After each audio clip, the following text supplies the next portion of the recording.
America wants to conquer your land, conquer your resources, kill your brothers, maim your sisters. I found Islam as a means to project my pre-existing grievances. So rather than gravitate towards an Islam that in the beginning gave me structure, gave me 5 prayers a day, gave me fasting in Ramadan, an ability to control my desires, a code to live by that was spiritual, that was ethical, I quite naturally was more interested in a politicized, radical, and revolutionary interpretation of Islam, but that had much more to do with the fact that I was abused as a child, ran away at a very young age, never really, I was an old soul too soon, so to say.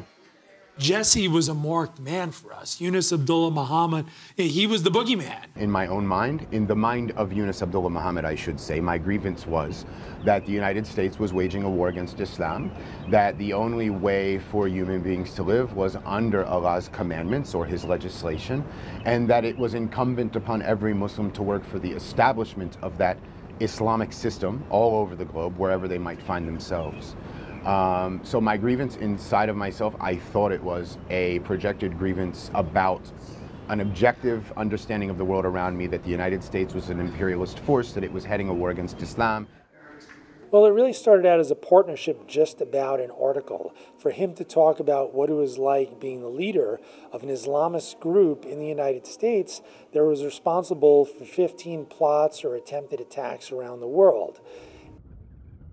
There's no formal de-radicalization initiative inside of the Bureau of Prisons, and there's no real formal or informal program that seeks to approach these individuals and try to engage in correspondence with them throughout their time of their incarceration. There's also no program that's official or unofficial with regard to providing reentry and reintegration services. And I do know that people inside of government, particularly inside the Bureau of Prisons, are interested in doing something, but the first rule should be do no harm. We have about excess of 60 people who are going to be released from jail in the next 5 years who have served time for terrorism-related crimes, yet there is no program in the U.S. to reintegrate them into society.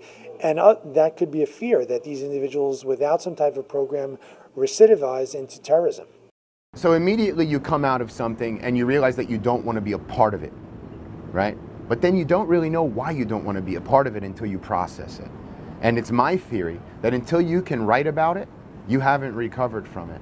Until you can write to your old self and say, this is where you were wrong and this is what you were feeling at the time, and you can get that out, it's one thing to be able to say it. It's another thing to have to sit down with yourself and be able to articulate it, because then you have to scrutinize it.